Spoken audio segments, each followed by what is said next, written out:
आज जो हम जश्न आज़ादी के अमृत महोत्सव के दिन उपस्थित हुए हैं, उन्होंने कहा कि खुदा मैं यही चमन चाहता हूँ, खुदा मैं यही चमन चाहता हूँ, मरूं तो यही वतन चाहता हूँ। तो यहाँ से मैं शुरू करता हूँ। तो ये तो बहुत बड़ी बात कही उन्होंने कि हम यही वतन चाहते हैं और यही चमन चाहते हैं। जश्न आज़ादी का ये अमृत महोत्सव भी है, लेकिन जैसा कमल जी ने कहा कि मैं मनोविनोद भी करता हूँ, तो मुझे लगता है कि मुझे मनोविनोद से ही शुरू करना चाहिए। अभी एक अदाकारा ने कहा कि हमें आज़ादी भीख में मिली है, और बहुत चर्चा है टेलीविज़न में, अखबारों में, और आज़ादी हमें 2014 में मिली। और जो आज़ादी थी वो भीख में मिली थी, शायद बेमतलब की आज़ादी थी, और यूँ ही अंग्रेज़ों ने दी। तो मुझे लगता है कि ये हमारे सारे तमाम क्रांतिकारी शूरवीर जो हुए, वो चाहे भगत सिंह हो, चाहे खुदीराम बोस हो, चाहे सुभाष चंद्र बोस हो, चाहे बिरसा मुंडा हो, बुद्धू भगत हो, तात्या टोपे हो, सिद्धू कानू हो, मैं समझता हूँ सबका अपमान है, और इस अपमान को हमें सहन नहीं करना है। मैंने शुरू किया था मनोविनोद से, बात थोड़ी सीरियस हो गई। जैसे सभी हम लोग जानते हैं बिरसा मुंडा के बारे में कि 1875 में उनका जन्म हुआ उलिहातू में, और ये भी कंफर्म नहीं है कि वो उनका जन्म वहाँ हुआ या नहीं हुआ, लेकिन इतिहासकारों ने कुछ लिबर्टी ली और कहा कि नहीं वहीं हुआ। और एक इतिहासकार का नाम छूट गया आज की बहस में, मैं उनका नाम लेना चाहूँगा। उन्होंने इस बात पे काफ़ी जोर दिया था कि उनका जन्म उलिहातू में हुआ। उनका नाम था, डोरंडा कॉलेज के प्राध्यापक थे वो, डॉक्टर पुरुषोत्तम कुमार। उन्होंने बहुत जोर देकर कहा था कि उलिहातू में ही उनका जन्म हुआ था, और आज हमने मान लिया है कि उलिहातू में ही बिरसा मुंडा का जन्म हुआ 1875 में। उनकी बड़ी संक्षिप्त जीवनी रही, मात्र 25 साल की। 25 साल या 26 साल कोई अवस्था नहीं होती है, और वो गुजर गए। लेकिन इतना बड़ा काम कर गए वो, इतनी बड़ी चेतना उन्होंने झारखंड के जंगलों में पैदा की जिसका कोई मिसाल नहीं है। मैं उनको, जैसे किलो साहब ने एक बात कही, बड़ी प्यारी बात कही कि मैं उन्हें आध्यात्मिक गुरु के रूप में देखता हूँ, तो वो सचमुच वो क्रांतिकारी से ज़्यादा आध्यात्मिक गुरु लगते हैं। पहले वो सरना धर्म में थे, हालांकि उनके माता पिता ईसाई थे, बाद में वो फिर ईसाई बनते हैं। उनका कन्फर्मेशन भी होता है 12 साल की उम्र में। फिर वो वैष्णव धर्म में आते हैं, और फिर वो अपने पुराने धर्म में आते हैं। और एक बहुत क्रांतिकारी बात कही उन्होंने कि हम अब सिर्फ सिंगमोंगा को मानेंगे, सिंगमोंगा ही मेरा गॉड है, सिंगमोंगा ही मेरा सब कुछ है, उसके अलावा कुछ भी नहीं है। एक गॉड की बात की, एक ईश्वरवाद की बात की, और सिंगमोंगा को माना। जो सरना धर्म है वो हिंदू धर्म नहीं है, बहुत अलग है सरना धर्म। वो हिंदुओं के चतुर्वर्ण में नहीं आता जो आदि धर्म है। हालांकि कोशिश बहुत लोग कर रहे हैं, लेकिन वो कोशिश बेकार की है, इसलिए कि वो हिंदुओं के चतुर्वर्ण में नहीं आता। तो अब ये कौन लोग हैं? आदिवासी कौन है? आदिवासी जो है ये बहुत पहले से रहते आए हैं, चाहे वो अमेरिका हो, ऑस्ट्रेलिया हो, इंडिया हो या अफ्रीका हो, ये मूल निवासी हैं आदिवासी। अमेरिका में भी जब कोलंबस गया तो उसने आदिवासियों को वहाँ से हटाया, और ऑस्ट्रेलिया में भी आदिवासियों को हटाया गया और उनको जंगलों में भेजा गया। यहाँ भी जब आर्य आए तो आदिवासियों को जंगलों में भेजा गया।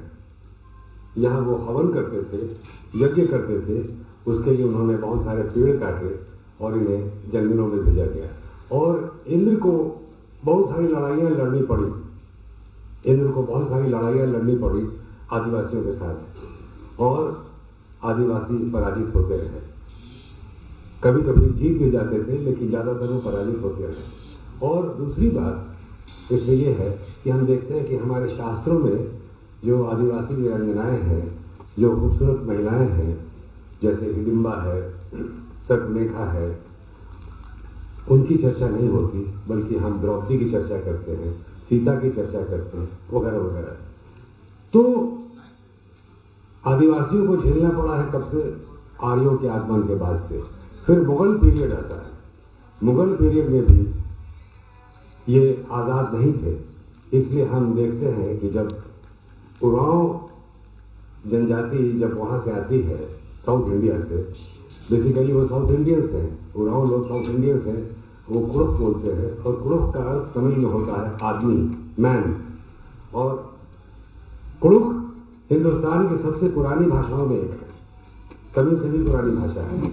तमिल क्लासिकल हो गई क्योंकि उसके पास लिपि थी और कुड़ुख के पास लिपि नहीं थी, इसलिए वो क्लासिकल लैंग्वेज नहीं हो सकी। लेकिन कुड़ुख अफगानिस्तान तक गई और बहुत पॉपुलर हुई। वहाँ से लोग आते आते रोहतासगढ़ आए, फिर उन्होंने मुगलों से लड़ाई लड़ी और जो हम जनी शिकार की बात सुनते हैं वहीं से शुरू हुआ। और झारखंड में शाह आलम के ज़माने में ईस्ट इंडिया कंपनी आ गई थी, शाह आलम सेकेंड, शाह आलम द्वितीय।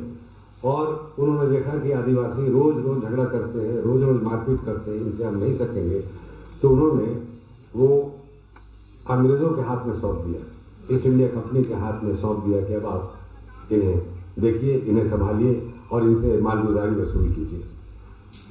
आदिवासियों में सबसे खूबसूरत बात क्या है कि उनकी जो ज़मीनें हैं, खुदकटी ज़मीन, भोयारी ज़मीन, वो किसी एक आदमी की ज़मीन नहीं होती है, पूरे कम्युनिटी की ज़मीन होती है। और आदिवासी सामूहिकता में जीता है। लेकिन वहाँ फिर ज़मींदार आ गए और ज़मींदारों ने लूटना शुरू किया। फिर वहाँ सरदार मूवमेंट शुरू हुआ, वो ख़त्म हो गया। इसके पहले कोल विद्रोह हो चुका था, वो ख़त्म हो गया। इसके पहले संताल विद्रोह हो चुका था, वो ख़त्म हो गया। इस बीच बिरसा हमारे बीच एक आध्यात्मिक गुरु के रूप में आते हैं, जो लोगों को ठीक करते हैं, लोगों को उपदेश देते हैं, प्यारी प्यारी बात बताते हैं। लेकिन वो ये सहन नहीं कर पाते कि आदिवासियों पर जुल्म हो, और तब अंत में उन्हें अपने जुल्म से लड़ने के लिए तीर उठाना पड़ता है। और अगर हम हॉफमैन को पढ़ें, हॉफमैन की बात की फिरोज साहब ने, तो और हॉफमैन ने मुंडारी कविताओं पर बहुत काम भी किया है, और हॉफमैन ने बिरसा मुंडा के बारे में लिखा भी बहुत कुछ है। और एक किंवदंती है कि हॉफमैन पर बिरसा ने तीर चलाया था। मैं इसे स्वीकार नहीं करता, तीर चलाया होगा लेकिन हॉफमैन पे नहीं, इसलिए कि हॉफमैन एक ऐसा मिशनरी था जो मुंडाओं के प्रति और बिरसा के प्रति काफ़ी नर्म दिल था। और मैं नहीं मानता कि बिरसा ने हॉफमैन पर तीर चलाया होगा। खैर, दूसरी बात यह है कि बिरसा की जो हम बातें करते हैं कि वो आध्यात्मिक गुरु थे, वो बांसुरी बहुत अच्छी बजाते थे, गाते भी थे, नाचते भी थे। और नाचना गाना तो आदिवासी जीवन का एक सबसे बहुत बड़ा अंग है। हम जानते हैं कि किसी वक्ता ने कहा रामदयाल मुंडा के बारे में, कि उन्होंने कहा कि जो नाचेगा वही बचेगा, जो नाची से बचे। तो मुंडा जी ने कहा था, और मुंडा जी बराबर कहते थे कि आदमी को नाचना चाहिए, और नाचने में ही संगीत है, नाचने में ही जीवन है, नाचने में ही सब कुछ है, नृत्य ही सब कुछ है। और यही बात, नृत्य की बात जब होती है तो ओशो भी यही बात कहते हैं, महान दार्शनिक ओशो, कि हमें नाचना चाहिए, नृत्य करना चाहिए। और उनके मेडिटेशन में हम देखते हैं कि नृत्य का बहुत भाव होता है। जैसे डायनामिक मेडिटेशन जो ओशो का है, उसमें नृत्य का भाव बहुत है। मुझे लगता है कि वो भी उन्होंने आदिवासियों से ही सीखा होगा, किसी जंगल में गए होंगे और उन्हें किसी नृत्य ने बांध लिया होगा। और एक मैं इंटरेस्टिंग बात बताता हूँ इससे इतर। मैं जब गाने की रिकॉर्डिंग कर रहा था अपनी फिल्म के लिए, आक्रांत के लिए, और बॉम्बे से लोग आए थे रिकॉर्ड करने के लिए B.R. चोपड़ा के यहाँ से, और हम जंगल से एक लड़की को लाए थे, राजा डेरा जंगल से, गाने के लिए। तो गाना गा रही थी और नाच रही थी। तो रिकॉर्डिस्ट ने कहा कि सर हम कैसे रिकॉर्ड करेंगे, ये तो नाच रही है। तो हमने कहा कि आदिवासी जब गाता है तो नाचता है, बगैर नाचे हुए नहीं गाता है। और ज़्यादा उसके गीत जो है समूह गान होते हैं या समूह नृत्य होते हैं। उनके यहाँ कथक नहीं है, उनके यहाँ लोक शैली है। उनके यहाँ भारतनाट्यम नहीं है, उनके यहाँ लोक शैली है। और वो जब नाचते हैं तो गाते हैं। तो कहा कि मैं क्या करूँ, कहा तुम भी नाचो। और रिकॉर्डिस्ट भी नाचना शुरू कर दिया, और नाच नाच में बड़ी अच्छी रिकॉर्डिंग हो गई। और वो इतना पागल हो गया कि हर दिन वही गाना गाता रहा। वो गाना सादरी में था। तो आदिवासी नाचता है, गाता है, और जो देखता है उसी की पूजा करता है। वो आसमान को देखता है तो आसमान की पूजा करता है, नदी को देखता है तो नदी की पूजा करता है, चांद को देखता है तो चांद की पूजा करता है, सूरज को देखता है तो सूरज को की पूजा करता है।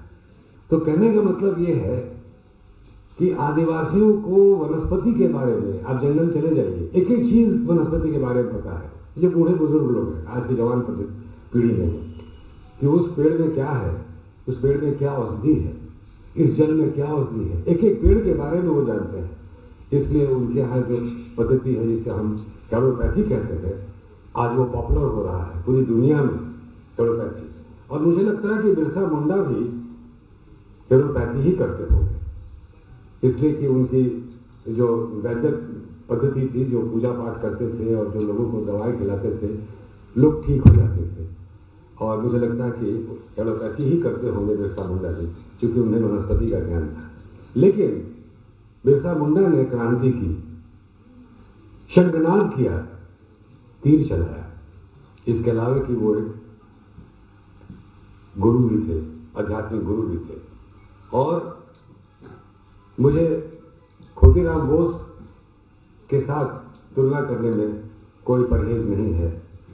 वो भी बहुत यंग एज में बेचारे चले गए, उन्हें फांसी की सजा हो गई। इन्हें फांसी तो नहीं हुई, लोग कहते हैं कि हैजे से मरे, लेकिन एक कहानी और भी है कि उन्हें जहर दिया गया था, उस जहर से धीमे धीमे मर गए। तो झारखंड क्रांतिकारियों का राज्य है, यहाँ बहुत सी क्रांतिकारिता हुई है और लोग इतिहास को अब पढ़ना शुरू कर रहे हैं। सबसे दुख की बात यह है कि जब हम इतिहास पढ़ते हैं तो बताया जाता है कि 1857 में पहली लड़ाई हुई थी। मैं उसे पहली लड़ाई नहीं मानता। वो एक फ्यूडल वॉर था जो बहादुर शाह जफर के अंदर में लड़ा गया। वो एक फ्यूडल वॉर था। वॉर तो हमारे यहाँ शुरू हुआ, जो हमारे यहाँ सिद्धू कानू ने लड़ा, जो हमारे यहाँ कोल विद्रोह हुआ, इसका उल्लेख इतिहास की किताबों में नहीं मिलता और हम पढ़ना भी नहीं चाहते। यहाँ तक कि झारखंड में भी ये सारी किताबें आपको नहीं मिलेंगी।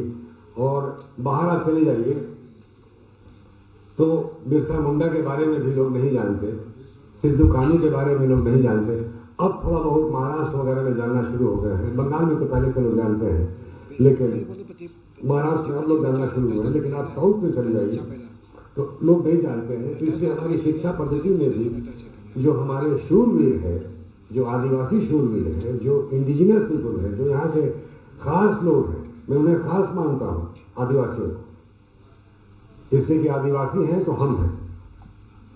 तो और हमारे प्राइम मिनिस्टर भी कहते हैं कि what is local is global. तो जो लोकल है वही ग्लोबल है। और अब तो हम पोस्ट कॉलोनियल लिटरेचर की बात करते हैं। आप देखिए, पोस्ट कॉलोनियल लिटरेचर की बात करते हैं तो पोस्ट कॉलोनियलिज्म में ट्राइबल लिटरेचर का बहुत बहुत बड़ा महत्व है।